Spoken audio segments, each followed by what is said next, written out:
बड़ा ही सुंदर भाव ठाकुर जी की कथा की पावन महिमा और परम सौभाग्य हम सभी का इस कार्तिक मास का पावन आनंद ले पा रहे हैं, क्योंकि सुबह सुबह उठना बड़ा मुश्किल है ना। रात को भले नींद आए ना आए, लेकिन सुबह प्रातः काल होते ही नींद अच्छी आती है। और ये तो समय ऐसा होता है जब ओस की बूंदें पड़ती है, तो इस टाइम तो प्रातः काल की नींद हो ही जाती है। अब देखना आगे मार्गशीर्ष पौष के महीने में 8-9 बजे घर की गेट ही नहीं खुलते। कई बार दूध वाला भी टॉवल गिरा मारता, भैया उठे नहीं आओ, बोलो राधे राधे। पर लेकिन एक ठाकुर जी की कृपा है, अगर हम किसी चीज में अपने आप को बांध लेते हैं ना, तो स्वाभाविक वो नींद खुल जाती है।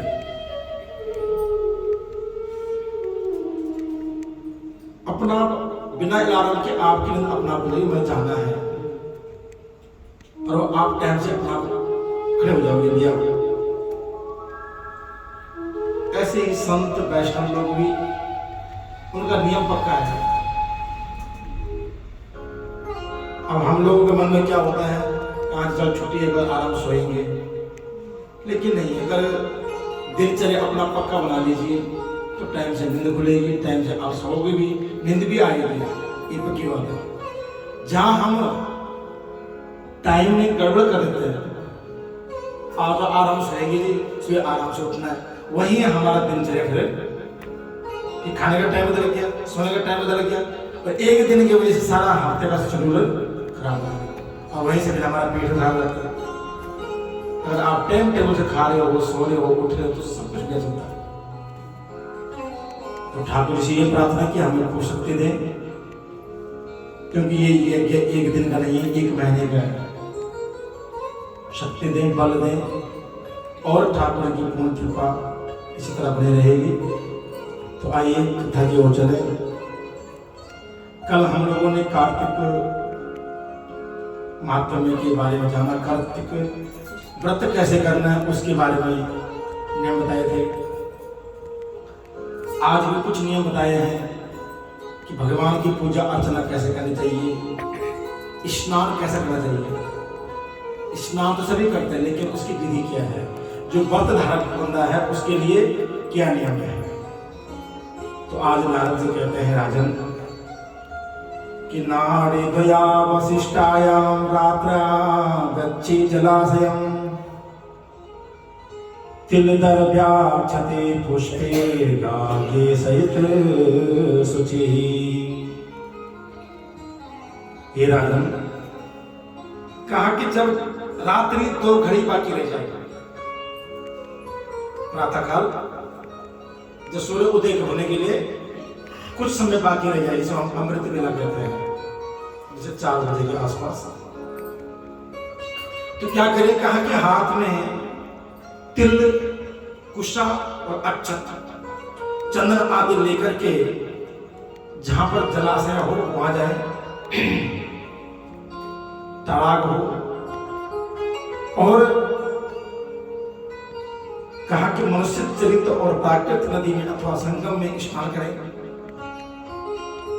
कहा कि इन जगहों में 10 गुना फल, और तीर्थ स्थान में जाए तो उसमें तो 1000 गुना फल है।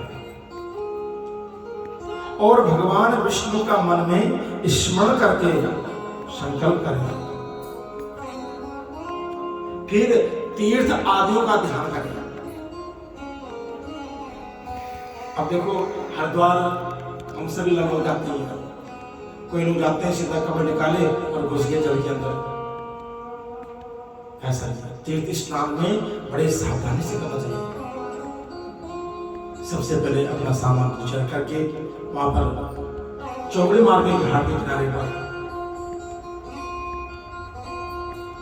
मां गंगा को प्रणाम करें। सबसे पहले गंगा जल जल लेकर के हल्का छटा मारे सर पे 3 बार आचरण करें कि केशवाय नमः, नारायण नमः, माधवाय नमः।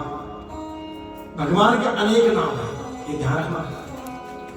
और भगवान के नाम से ही हमारे जीवन के आदि भौतिक और आध्यात्मिक 3 ताप है शरीर के, ये तीनों दूर रहते हैं। ये ध्यान रखना जीवन में।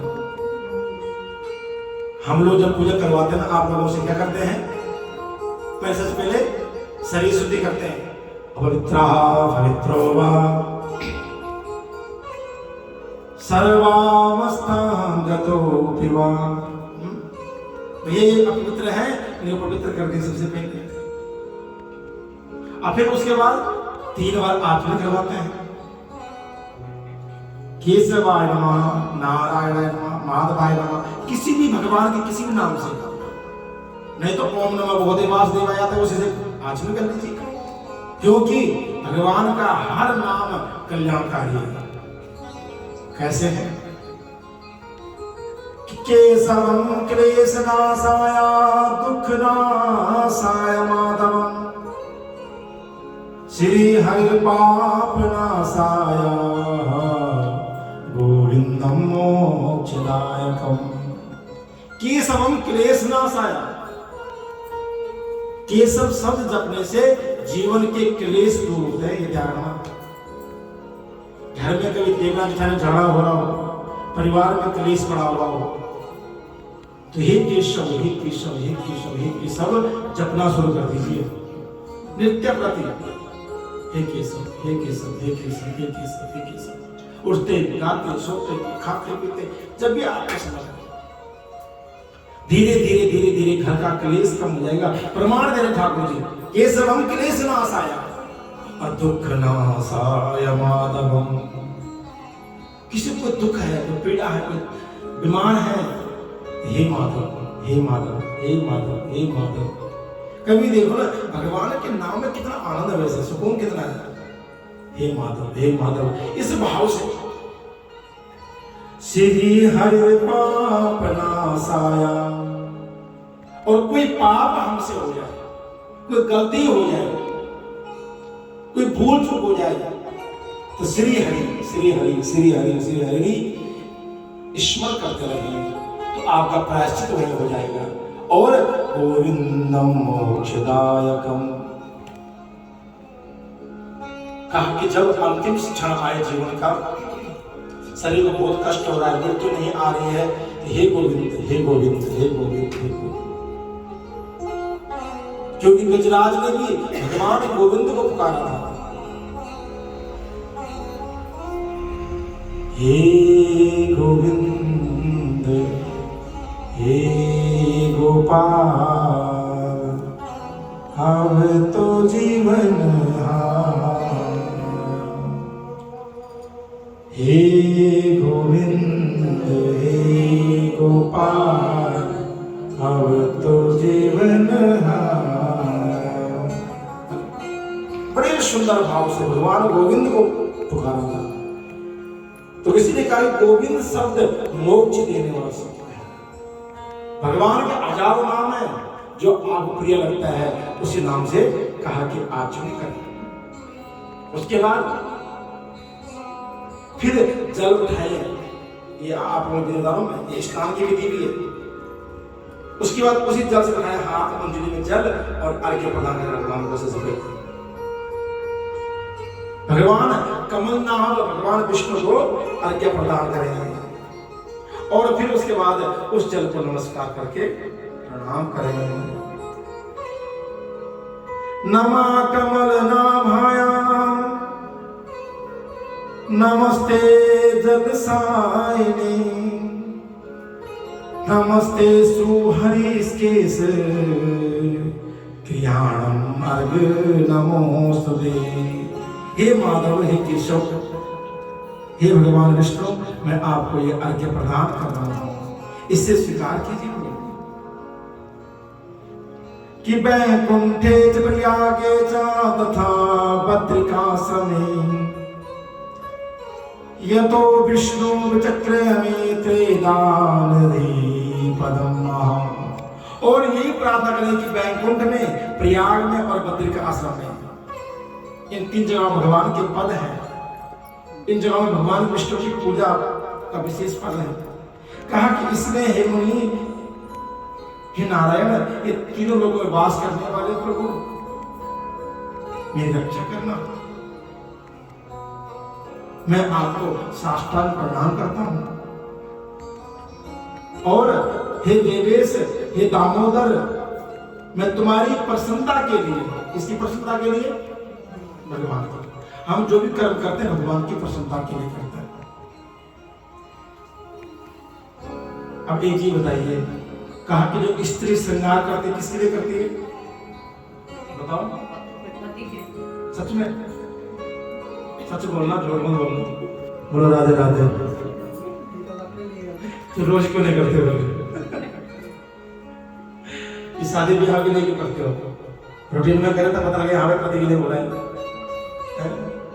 कहा कि जिस तरह एक प्रियतमा का श्रृंगार उसकी प्रीतम के लिए होता है, एक ब्राह्मण का श्रृंगार भगवान के लिए होता है। ये हमारी माला, त्रिपुंड, वस्त्र, शिखा, इस जो भी श्रृंगार कहा कि ब्राह्मण वैष्णव तो भगवान के लिए रखते हैं। माथे में तिलक अलग अलग संप्रदाय का है ना, कोई वैष्णवाचार्य, कोई गौड़ाचार्य, कोई रामानुचार्य, है ना। 12 प्रकार के तिलक है हमारे, 12 प्रकार के तिलक वैष्णवों में। उनमें से एक देवी जी लगाया हुआ है, एक किशन लगाया हुआ है ना, और भी इस्कॉन वाले भी उनके अलग है। तो इस प्रकार 12 प्रकार के तिलक है। लेकिन इससे ये पता लगता है भैया कि हमारा कोई प्रीतम है, कोई मालिक है हमारा। लेकिन जिसे कोई तिलक है ना कोई निशानी है, तो वो क्या है? लावारिस है भैया, कोई पहचान नहीं उसकी। मैंने पहले दिन कहा था, जिस स्त्री के मांग में हल्के से सिंदूर लगा हुआ, कलाई में चूड़ी लगी हुई हो, गले में मंगलसूत्र है, पता लगता कोई इसका प्रीतम है, कोई आज्ञा है इसका, है ना। ये निशानी है हमारे उस प्रीतम की, उस परमात्मा की, उस मालिक की, कि हम उसके हैं। एक चीज देखो ना, मेरी बात माइंड मत करना, कभी गौर करना इस बात पर। कोई बंदे ने पगड़ी पहनी हो ना, हम दूर से बोलते सरदार जी है, चाहे वो ना हो सरदार, लेकिन उसने पगड़ बांधी हुई है, निशानी है उसकी। किसी ने टोपी रखी हुई व्हाइट रंग की, हम बोलते ये मुस्लिम भाई है। लेकिन हमारा सनातन में क्या निशानी है बताओ जरा? कुछ है निशानी? ये सूट सलवार किसने दिया हमको पता है? बताओ जरा। शुरुआत पंजाब से हुई है सूट सलवार की, ये मुसलमानों के देन है हमें, हमारा पहनावा ये नहीं था। ये जीन्स टी शर्ट किसने दिया हमको? ये अंग्रेजों ने दिया हमको, ये हमारा पहनावा नहीं था। क्या पहचाने हमारे को? हम बोले हम सनातनी है, किस एंगल सनातनी बताओ? कलाव पहनने में हम लोग इतराते हैं, माथे पर लगाना शर्माते हैं, शिखा रखने से शर्माते हैं, जनेऊ तो चलो दूर की बात होता, अंदर रहता छोड़। कहते हैं हम हिंदू हैं जी, कहां से हिंदू बताओ? अरे कुछ तो निशानी हो, कुछ तो एड्रेस हो तुम्हारा, कुछ तो बायोडाटा हो। मैं धोती कुर्ता पहना हुआ शिखा रखे हुए पंडित जी हैं, चाहे अंदर से पंडित जी होना हो। डॉक्टर ने व्हाइट कोट पहना हुआ है, डॉक्टर ऐसा। वकील ने काला कोट पहना हुआ है जी, वकील ऐसा। लेकिन हमारी पहचान क्या है? क्या हम सनातनी हैं? कुछ तो एक चीज हो हमारे जीवन में जिससे लोग अपने पहचान सनातनी बनता है। कोई भी बोल दे, कहीं जाओ आप समाज में, लोग बोले हिंदू बनता है, भैया है नहीं। जी से फटी फटी पहनते हैं, कपड़े इतने बेढंगा का आगे लेडीज के भी कि ना पूछो। जितना महंगा वस्त्र शरीर अंग होता है उतने महान है। ये तो मॉडल है, तो फैशन है, ये धिक्कार है ऐसे फैशन। जो हमारे शरीर के अंगों को दर्शाता हो उसे फैशन नहीं कहते हैं, जो हमारे संस्कार को दर्शाए उसे फैशन कहते हैं,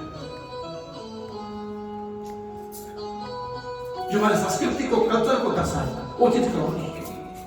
इसलिए एक बात जीवन में याद रखें कि सनातन का एक कुछ तो हो आपके जीवन में। अगर तिलक लगाइए, लेकिन वो तिलक ऐसा हो कि सुबह शाम तक आपके माथे पर लगाना चाहिए। ये नहीं कथा में आया गधा के रास्ते बिठा दिया तुरंत 2 मिनट में, लगा होना चाहिए हम। चाहे किसी वर्ण का भी हो, ये नहीं कहती ब्राह्मण क्षत्रिय, चारों वर्ण के लिए है, हमारी पहचान होनी चाहिए। अब एक चीज हो रहा है, मुझे कल एक बंदे का फोन आया, बहुत दिल्ली से में रहते हैं, कभी ये दिल्ली कि शास्त्री जी एक चीज बताइए, हर संप्रदाय का एक नियम बना हुआ है मंदिर जाने का या कहीं जाने का, शुक्रवार मुस्लिम भाइयों का है, संडे का दिन क्रिश्चियनों का है, लेकिन हमारा समझिए साधने कौन दिन है? क्यों ना एक दिन ऐसा निर्धारित करो अपना जीवन का कि भैया उस दिन मंदिर जाना ही जाना है, चाहे जो मर्जी हो जाए। सबसे बड़े हमारा मंगलवार है।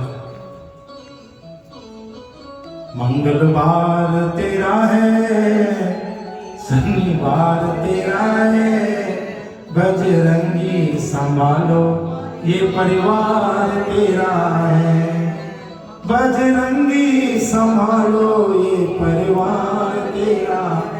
मंगलवार को चाहे जहां मर्जी हो, जो मर्जी हो, एक नियम गांठ बांध दीजिए कि मैंने मंदिर जाना है। चाहे जो कोई रिश्तेदार आए हो, भैया आप बैठे 10 मिनट, हमने जाना है मंदिर, चलो आप भी चलो साथ में, हमारा तो नियम है भैया, हमने मंदिर जाना 10 मिनट। चाहे जो मर्जी रिश्तेदार हो, जो मर्जी वीआईपी बंदा क्यों ना आया हो, जब आप ये बात बोलोगे ना, उसके मन में भी थोड़ा आस्था जाएगी, यार हमें भी करना चाहिए, चलो बहन बैठे साथ में। रिश्तेदार भी बोलेंगे मेरे बहन से एक फिक्स बांध लीजिए। वैसे तो 7 दिन परमात्मा के, सारा महीने परमात्मा के, लेकिन अपना एक नियम होना बहुत जरूरी है। तो वही कह रहे हैं कि हे देवेश, तीनों लोकों में जो व्याप्त हैं और जो भी हम कर्म कर रहे हैं आपकी प्रसन्नता के लिए कर रहे हैं, जो भी हम पूजा पाठ कथा भगवान की प्रसन्नता के लिए और अपने अंत मोक्ष के लिए ध्यान रखना। जो भी हमें आज मिला है, गाड़ी, वाहन, घर, परिवार, पति पत्नी, सुख ऐश्वर्य, ये हमने सब पूर्व जन्म कमाया हुआ है, ये इस जन्म में कुछ नहीं है। और जो आज कमाएंगे वो अगले जन्म में चतुर्गुना है, कहा कि 4 गुना बढ़ के मिलता है। भगवान ने कितनी कृपा नहीं कर रखी है, बताओ बड़े कहां नहीं कर रखी है। गीता सार सुन के देखो जरा, कहा तो मेरी प्रति 1 कदम बढ़ा, तेरे प्रति 10 कदम मैं बढ़ाऊंगा। तो 1 रुपये खर्च करके देख, तेरे लिए कुएं में बना लो वो तो कहना, तो त्याग करके देख, तेरे में पूरी कृपा ना करो तो कहना। लेकिन हम करते ही नहीं है।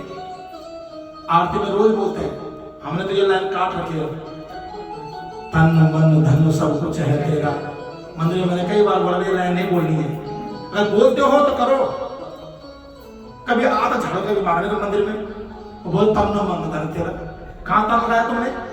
आके ऑर्डर मारते पड़े, यहाँ जाने लगे हुए पड़े, यहाँ पोछा मारो, कभी उठा के झाड़ू उठाया थोड़ा साफ किया, तन कहां से हो गया भैया? तो मंदिर में होता ना पर्दे गंदे बहुत है, पर्दे साफ कर देना। तन किस बात का? मन। अब मंदिर में आए 2-2 फोन, हाँ जी बस मंदिर में शिव जी को चढ़ा मैं, शिव जी को ऑन नहीं बोलना, शिव जी को चढ़ा रहा हूं मैं, उसको बोलना जिसको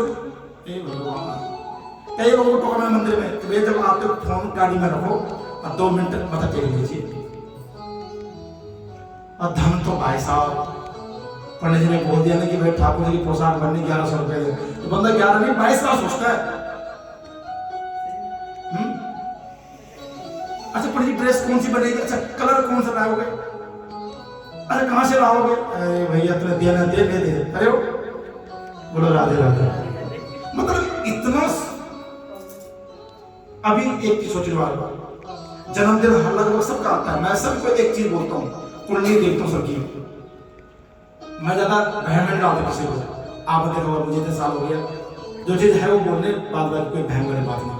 लेकिन एक ही जरूर कहता हूँ, चाहे अपने बच्चे का हो चाहे अपना हो, जन्मदिन वाले दिन पूजा अवश्य करो। जन्मदिन की पूजा और साल की पूजा बराबर है। साल में आप 10 हवन करवा लीजिए और जन्मदिन का 1 हवन, उसका पुण्य बराबर है, क्योंकि जन्मदिन आपका पावन पर्व होता है। अब जैसे आप ठाकुर की पूजा रोज कर रहे हो, लेकिन कृष्ण जन्माष्टमी की पूजा करोगे उसका महत्व अलग है। हर रोज शिव जी की पूजा हो रही है, लेकिन शिवरात्रि का पूजन का महत्व अलग है। ऐसे हमारा जन्मदिन भी है, लेकिन हम करते क्या है? रात को करते 12 बजे केक मारेंगे उसे मुंह पे, देख खराब करके। कौन सा टाइम है ये केक मारने का, बताओ? पहले था चलो केक काटते थे, अब तो केक उल्टा मारते मुंह पे। बेचारा कहता कि ऐसा बर्थडे कभी ना आए। बोलो राधे राधे। हमारा जो सूर्य उदय होता है, सूर्य प्रातः का, इस समय सूर्य की पहली किरणों के साथ कभी भी देखना, आप कभी धर्म ग्रंथ खोल के देखिए, हमारा शुरुआत दिन वहीं से होता है। कई लोग बर्थडे कल है और आज रात को ही 12 बजे हैप्पी बर्थडे बोला शुरू कर देंगे, पटाखे लाइट लूट जला के शुरू हो जाएंगे। पड़ोसी बताते हैं कि क्या हो गया घर में। प्रातः काल सूर्य उदय हुआ, अपने पुत्र को उठाइए, उसको उस दिन थोड़ा गुलाब जल, थोड़ा तिल डालिए जल पानी में, क्योंकि मोक्षदायी नहीं है तिल। अगर आंवले का चूर्ण है तो वो डाल दीजिए, उससे अपने हाथ से कराइए स्नान उसको। थोड़ा हो सके तो थोड़ा हल्दी डाल दीजिए, मंगल कारक होता है हल्दी तिलक, हल्दी का जल जो होता है ना वो मंगल कारक होता है, इसीलिए जो है दूल्हे को भी लाते हैं। उसके लिए नया दिन है वो, अब उसको स्नान करवाइए, स्नान साथ उस दिन उसको नए वस्त्र पहनाइए जन्मदिन वाले दिन। और हम कब पहनते हैं नए वस्त्र? जब शाम को केक काटना होता है ना होटल जाके, प्रातः काल नए वस्त्र पहनाइए। चल बेटा मंदिर के लिए पूजा रखी हुई है, पंडित जी को बोला हुआ हमने, नहीं करना होगा तो मत करो, लेकिन जाइए गौशाला में, जितना उसका वेट है उतना गाय माता को चारा डाल दीजिए, और चारा डालने के बाद उसका आत्मा तोड़ जाएगा, और गौ के अंदर समस्त देवी देवताओं का वास है। बोलिए गौ माता की। इस भाव से अगर आप बच्चे का हर साल जन्मदिन मनाओगे, केक को काटना काटिए, एक नया उत्सव है तो मनाइए, हम ही मनाते हैं, हम नहीं बोलते, लेकिन जो हमारा सनातनी पद्धति है वो जरूर कीजिए। मैं कह रहा हूं कि जीवन के आदर लोग खत्म हो जाएंगे। कि चत्वार तेषां वर्धन्ते आयु विद्या यशो बलम, आयु बढ़ेगी, जीवन यश बढ़ेगा, उसका शरीर का बल बढ़ेगा और उसकी बुद्धि बढ़ेगी। इतना फल है भगवान के पूजन अर्चन का। ये विधि बनाई गई है कि जीवन जीने के लिए। तो इस प्रकार कहा कि भगवान के प्रति कर्म सुंदर भाव से होना चाहिए। कहा कि कार्तिक मास में बड़े विधिवत स्नान करें और भगवान की स्तुति करें कि कार्तिकेयं करिष्यामि प्रातः स्नानं जनार्दन प्रीत्यर्थं तव देवेशे दामोदरं यथा विधि। हे नृसिंह भगवान, हे दामोदर, हे केशव, हे हिरण्यकश्यप के वध करने वाले भगवान, इस प्रकार अनेक नाम से भगवान को पुकारें और उनको साक्षी मान करके क्या करें? कहा कि जल के अंदर प्रवेश करें। और कुछ नहीं तो हवा जाते हो तो हर हर गंगे बोल करके जल में प्रवेश करना चाहिए। और जल में खेलना नहीं चाहिए, कभी भी ध्यान रखना। ये बात मैं आज बोलूंगा, मैंने कई बार देखा ना वीडियो सोशल मीडिया आती रहती है, लोग हरिद्वार में खूब पानी में हाथ पैर मार रहे हैं, एक से पानी फेंक रहे। नहीं भैया, गंगा जी में तो क्रीड़ा बिल्कुल नहीं करनी है, स्विमिंग पूल नहीं है वो, यहाँ तो तैर रहे हो खेल रहे हो। वहां तो सीधे जाना जल में, सबसे पहले 3 डुबकी तो अपने ले लगाओ, इस्लाम की विधि है। 3 तरह के ताप होते हैं, 3 तरह के पाप भी होते हैं, 3 तरह के कर्म भी होते हैं, 3 बहुत कुछ है, ठीक है ना। उसके बाद घर के जितने मेंबर हैं उन मेंबरों के नाम से नाक बंद करके एक एक करके, मम्मी के नाम से, पापा के नाम से, दीदी के नाम से, भैया के नाम से, सबके सब डुबकी लगा करके और लास्ट में एक जल अंजलि उठाई गंगा को जी को 3 बार अर्घ दे करके जल को आंख में बांधा के जल से बाहर निकल जाइए। ये विधि है स्नान की, ध्यान रखना। वहां पर हाथ पैर बिल्कुल नहीं मारने जल में। बहुत सारे लोग खूब मजा करते हैं, 2-2 घंटे तक पानी में ज्यादा देर रहना नहीं है भैया, वहां पाप धोने जा रहे हैं, किसी का पाप धोने नहीं जा रहे हैं। और उस स्थान में कभी भूल से कभी गंदगी ना फैलाए। अब तो हरिद्वार में बहुत स्वच्छता हो गई। पहले लोग क्या करते, वस्त्र उठाते हमारे देवियां और वो वस्त्र वही छोड़ देते घाट पे, चलो नए वस्त्र पाए घर आए, लेकिन नहीं। अब वहां पर डस्टबिन लगा हुआ, साइड में व्यवस्था बढ़िया कर दी है, तो कोई छोड़ते हो तो उसमें डालते, लेकिन घाट के आसपास फिर भी मेरी प्रार्थना है कि जो हमारे वस्त्र वहां नहीं छोड़ते, वापस ला करके या कहीं रास्ते में किसी को दे सकते हो, या कहीं पर ऐसी जगह फेंक दे, लेकिन वहां पर नहीं, बिल्कुल नहीं। क्योंकि तीर्थ स्थान में देवताओं का वास होता है, वहां पर गंदगी नहीं, वहां गंदगी साफ करने जाओ, गंदगी डालनी नहीं है। बोले भक्त वत्सल भगवान की। तो कहा कि भगवान नारद जी कहते हैं कि राजन अलग अलग प्राणी के लिए अलग अलग स्नान की विधि है। कहा कि प्रति पुरुष विष्णु शिवता सूर्य का स्नान करके जल में स्नान करें और शरीर में कुछ चूर्ण लगाते हैं, कार्तिक व्रत में खास करके। गृहस्थी के लिए कहा कि तिल का चूर्ण, गृहस्थी माना ना, हम सब गृहस्थी है, क्या करें, तिल लगाने शरीर में लगा लीजिए, नहीं तो तिल थोड़ा सा जल में डाल दीजिए। और अगर कोई विधवा स्त्री है, कोई सन्यासी है, उसके लिए किसका, आंवले का चूर्ण धारणा, आंवले पाउडर मिलता है, वो हल्का सा जल में डाल दीजिए, नहीं थोड़ा हाथ में गिला करके शरीर में लगा दीजिए, फिर स्नान कर लीजिए। ये कार्तिक का बड़ा पुण्य है इसको। कहा कि सप्तमी, अमावस्या, नवमी, दूज, दसवीं और 13 इन तिथियों में आंवले का तेल को लगाने से स्नान ना करें। कौन कौन सी तिथियां, सप्तमी, अमावस्या, नवमी, दूज, दसवीं और 13 इन दिनों में आंवले का तेल या आंवले का चूर्ण नहीं लगाना है। और कहा कि पहले तो मानसिक स्नान करें, देख लो, और फिर परमात्मा की कृपा से गंगा स्नान करें। गंगा मैया की। कहा कि जो देवता विष्णु की आज्ञा पाकर के कार्तिक व्रत करने वालों की रक्षा करते हैं, कि पीछे अध्याय में भगवान ने आज्ञा दी थी कि जो भी कार्तिक के महीने में इस प्रकार स्नान करेगा उसकी रक्षा करना है आपने। कहा कि उन देवताओं को भी प्रणाम करेंगे, हमारे भगवान इंद्र देवता, वरुण, अग्नि, वायु, क्योंकि पंच भौतिक तत्व के मालिक हैं, पृथ्वी, जल, तेज, वायु, आकाश, इनके जो देवता हैं उनको प्रणाम जरूर करें, क्योंकि ये शरीर तभी चलेगा। कहा कि व्रती मनुष्य अपने पितरों का ध्यान करें, उनका स्मरण करें, और उनके नाम की भी डुबकी लगा सकता है भैया, लगाइए, है ना। कार्तिक मास में पितरों के तर्पण में जितना तिल रहते हैं, देखो उनके लिए तर्पण करना चाहिए, जितना तिल रहते हैं उस तर्पण में कहा कि उतने वर्ष तक पितर स्वर्गवास निवास करते हैं। क्या बात, जितने तिल रहेंगे उस तर्पण के जल में उतने वर्ष तक वह स्वर्गलोक में वास करते हैं। अब लोग तर्पण नहीं करते हैं तो क्या करेंगे। कौन कौन तर्पण करवाता है श्राद्धों में, 1 2 3 4 5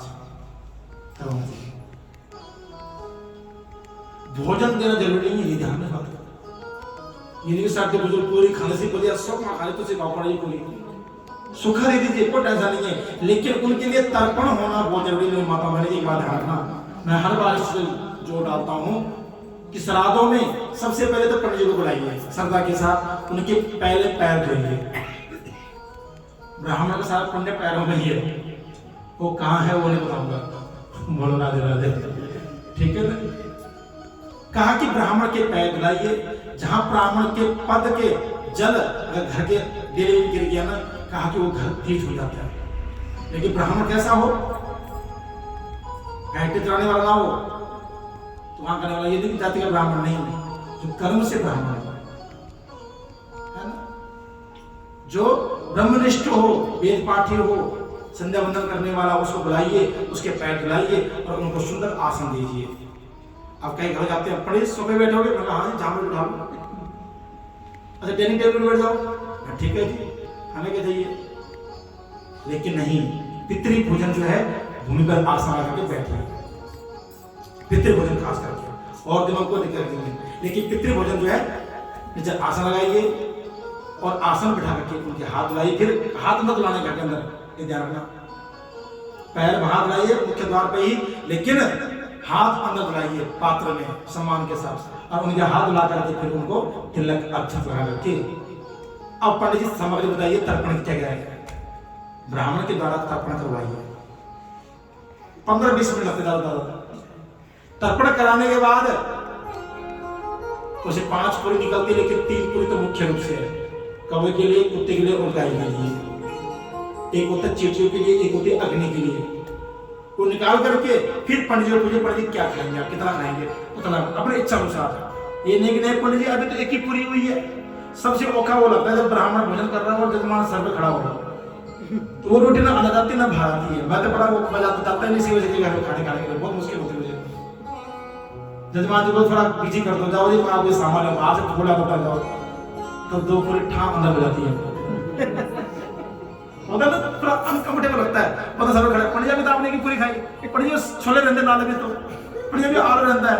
अरे मेरे भाई तू बैठ जा आराम से, मैंने खाने दे।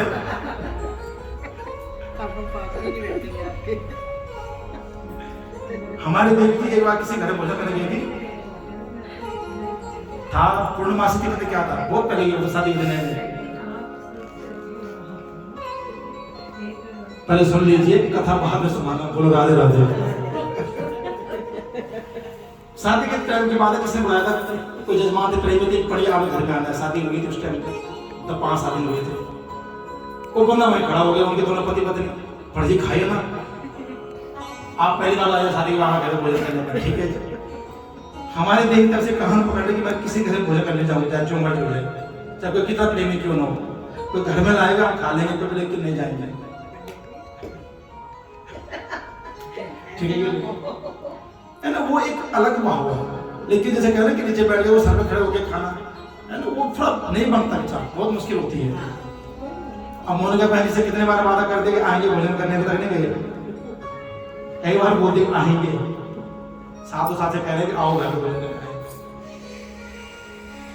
किसी के लिए भी हो, जब ब्राह्मण भोजन कर रहा हो तो हो सके आप अलग बैठ जाइए आराम से, ब्राह्मण अपना आवाज मारेगा जी पूरी लाओ जूस, और जो ब्राह्मण खाता वो खिलाइए। इसको जरूर सुनिए कि पूरी खानी है, छोले छोले तो बनते ही नहीं है पितृक्रम में, बिल्कुल उचित है। छोले, काली माँ की दाल, मसर की दाल है ना, बैंगन, ये चीजें बिल्कुल वर्जित है। इस प्रकार कहा कि भगवान का ध्यान करके व्रत करें, ब्राह्मण के द्वारा तर्पण करवाएं, और कहा कि ब्राह्मण का पूजन करके, कहा कि ब्राह्मण के सुनिए ध्यान से, ब्राह्मण का पुण्य कहाँ होता है, बड़े ध्यान सुनना, बार बार बोलना, हमें ध्यान दे दिया कि तीर्थानि दक्षिणे पादे वेदास्तन्मुखाश्रिता सर्वांगे श्वासता देवा पूजितोऽस्मि तदर्चनः। ब्राह्मणे तीर्थानि दक्षिणे पादे, समझ गए, ब्राह्मण के दक्षिण पैर में, और कहा पद नख चंद्रिका, दक्षिण पैर का जो अंगूठा है और जो नाखून है वहां पर उसका पुण्य छुपा होता है। बोले ब्राह्मण देव भगवान की। आज हमने आपको भेद दे दिया, कल से तो अंगूठे के बोलो राधे राधे। कहा कि जब अब ये हमारी बहनें बैठी है, इनको पूछिए उत्तर प्रदेश में, अब आज तो प्रणाम तो खत्म हो गया, प्रणाम वो करते नहीं है। बेटा दादू दे पहले हाथ ला ले, ये नहीं प्रणाम कर ले, पहले हाथ लगा ले, तो वो भी ऐसे करता है बस। तो वो हाथ ही हाथ से यहाँ नहीं लाएगा कभी, वो ऐसे करेगा, ऐसे घुमाएगा तारों पास। लेकिन हमारे उत्तर भारत में आज भी प्रणाम की विधि, और पैर ऊपर से नीचे रोल आते हैं, हाथ ऐसे ऐसे करते हैं। हाँ, वो राजस्थान में हरियाणा में करते हैं। हाँ, लेकिन पैरों की नाखून तक हाथ हला के फिर माथे लगाते हैं ऐसे। यहाँ पंजाब में तो प्रणाम का तो तरीका अलग है, और बहने बहने तो आपस में बिल्कुल प्रणाम नहीं है। वो आलिंगर पुत्र वाले हग कर दे वो तो जयराम जी की, वो क्या कहते हैं मुन्ना भाई, प्यार की जप्फी वो दे दे बस जयराम जी हो गई। देखो जो जिसका अधिकार, बहू का अधिकार है सास के पैर छुड़े छूने, और आपका कर्तव्य आशीर्वाद देना दोनों हाथ से। और प्रणाम कभी भी एक हाथ से नहीं होता, ध्यान रखना, एक हाथ से सबसे पहले हमारे पुण्य क्षीण जाते हैं। एक हाथ प्रणाम करने से पहले खुद के पुण्य कहा कि खत्म हो जाते हैं। दूसरा कहा कि दुश्मन को एक हाथ से प्रणाम होता है, अपनों को नहीं। अब प्रणाम की विधि मैं हर बार आपको बताता हूं, ये विधि होती है, ठीक है कि नहीं। ये क्यों है कि राइट हैंड राइट पैर पे और लेफ्ट हैंड लेफ्ट कर जाएगा, ये प्रणाम की विधि है। इस प्रकार ब्राह्मणों को, शब्द को घुटने मोड़ करके बैठे ही प्रणाम करें, है ना। तो ये विधि है प्रणाम की, जितना हो सके निभाने की कोशिश जरूर करें, है ना। अब जिनसे नीचे बैठना ही मुश्किल है तो बड़ा बोलो राधे राधे। फिर भी कोशिश करें कि जब भी किसी को प्रणाम करते बड़े को तो दोनों हाथ से करें, और देवियां सर ढक करके सम्मान के साथ आपके पूजनीय हैं। इस प्रकार कहा कि अव्यक्तारूपिणो विष्णु स्वरूपं ब्राह्मणा भुवि नवमान्या नो विरोध्या कदापि सुप्रतीक्षता। भगवान कहते हैं कि महाराज जी, भगवान ब्राह्मण साक्षात मेरा स्वरूप है और मैं ब्राह्मण के मुख में वास करता हूं। स्वरूपम ब्राह्मणा भुवि, और नवमान्या नो विरोध्या, और जो इनका विरोध करता है, जो इनसे बैर करता है, जो इनसे दुश्मनी करता है, और सुन लीजिए कहा कि वो मेरा परम शत्रु होता है। इसलिए कभी भी वो ब्राह्मण से बैर नहीं करना चाहिए। ब्राह्मण मांगता क्या किसी से? जो मिल जाता है उसको किसी रख लेता है, जो आप देते हो तो वो ले लेता है। फिर बैर किस बात का?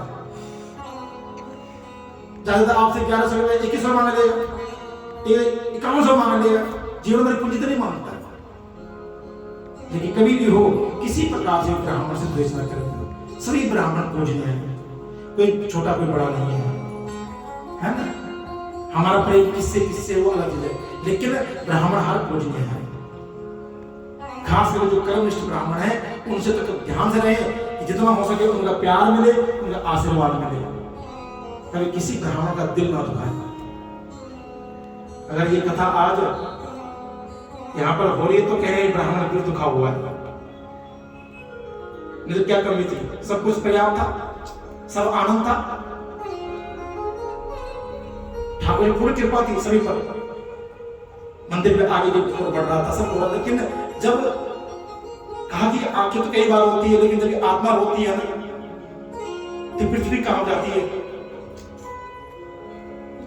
भगवान बल सबका रोना सहन कर लेगा, लेकिन ब्राह्मण का, और कहा कि बिटिया का विवाह कन्यादान के बाद अगर बेटी वाले घर में हो जाए तो वो घर कभी नहीं पनपता है, और ब्राह्मण जिस मंदिर में हो जाए वो मंदिर में नहीं आगे बढ़ते हैं। जाना जीवन में वो भूमि हमेशा थला काम जाती है, किसी समाज में हो। और जितने पीड़ित आज ब्राह्मण मंदिरों में है ना, वो कहीं नहीं है, मैंने इतना देखा है। बहुत दुखी है ब्राह्मण लोग मंदिर में। ये नहीं मेरी कहानी नहीं है, ये लुधियाना में मैं आज 1600 ब्राह्मणों का मुखिया हूं, लेकिन सभी कहानी सुनते होंगे। क्या दे रहे ब्राह्मण तुम? क्या मांग रहा ब्राह्मण तुमसे यार? 4-5 हजार में क्या किसी घर चलता है? ब्राह्मण का जीवन है स्वतंत्र जीवन। वो घर घर जाएगा, घर घर पूजा पाठ करेगा, तभी खा पाएगा कुछ जीवन में। ध्यान ना, ब्राह्मण का जन्म हुआ इसीलिए। ब्राह्मण को श्राप लगा हुआ भैया कि तो एक जगह बैठने नहीं खा सकता है। लक्ष्मी ने श्राप दिया। जब ब्राह्मण ने, भृगु जी ने जो है लात मारी थी भगवान विष्णु की छाती पर, लक्ष्मी ने श्राप दिया था कि आप इन पैरों से जब तक इधर उधर नहीं घूमोगे तब तक नहीं खा पाओगे। देख लो आज भी किसी ब्राह्मण का अपनी फैक्ट्री नहीं है, कभी इनके घर में, कभी आप घर में पूजा पाठ, तभी घर चलता है हमारा, है ना। तो ब्राह्मण का जीवन है स्वतंत्र, ब्राह्मण को बांध सकता है। लेकिन ये उन लोगों की मेंटालिटी बहुत गंदी है जो सोचते ब्राह्मण हमारा नौकर है। इस जन्म तो भूखा भूखा, लेकिन कई जन्म ऐसे बीत जाएंगे कि जब कहा कि गटर के नाले में कीड़ा बने रहना पड़ेगा। गुरुपुरा साहब लिखा हुआ कि ब्राह्मण का विद्रोही, संत का विद्रोही, वेदों का विद्रोही, कहा कि मल का कीड़ा बन के जन्म लेता है। मल का जो हम मल त्यागते हैं उसमें। इसलिए जीवन में याद रखें, किसी ब्राह्मण का, जो हमारी बेटी है पूजनीय, जवाई है, कभी इनका कभी आंसू ना गिरे घर में। बस कहा कि ज्यादा आंसू जाए ना, वो तो मान ले, जितना हो सके खुश रहे बस। और हमारे पंजाब में देखो बेटी दामाद का समान होता है, तो नहीं होता है। दामाद से बहुत डरते हैं, दामाद जाए घर में, देखा हमने, फुप्पड़ का बड़ा समान होता है। क्यों? पूजनीय है, उन्होंने हमने पूजन किया हुआ है, कन्यादान किया, ले जाओ। इसलिए मेरी माताओं बहनों, जीवन याद रखिए कि कहा कि उनसे कभी विद्रोह ना करें, और कहा कि इसके बाद प्रतिदिन हरे का स्मरण करें, तुलसी पूजन करें, और भगवान की कथा का श्रवण करें, कार्तिक महात्म्य का नियम का पालन करें, और जितना हो सके जागरण अवश्य करें। कहा कि इनसे अलावा कोई और कर्म आपके लिए विशेष नहीं है। तो कोई भी कर्म होता है वो सब ब्राह्मण के द्वारा अवश्य होता है। तो आइए आज कितने विराम करते हैं, इस समय ज़्यादा हो रहा है, हमारे दिल गाना भी होता है। बुढ़वा के बिहारी लाल की जय, भक्त वत्सल भगवान की जय, जय जय श्री राधे श्याम। और जैसे कि आपको पता ही है भैया, टिकट को कोच हो रही है, आज बस के कर देंगे निर्णय फाइनल शाम तक। तो जिन लोगों को जाना वहाँ अपना अपना जो भी है माया दक्षिणा पानी जमा कर दे प्रियंका जी के पास, है ना। तो आज शाम को फाइनल हो जाएगा कि कितनी टिकट पड़ रही है। और टाइम का जो है, सुबह हम क्यों चलेंगे यहाँ से 8 बजे 9 बजे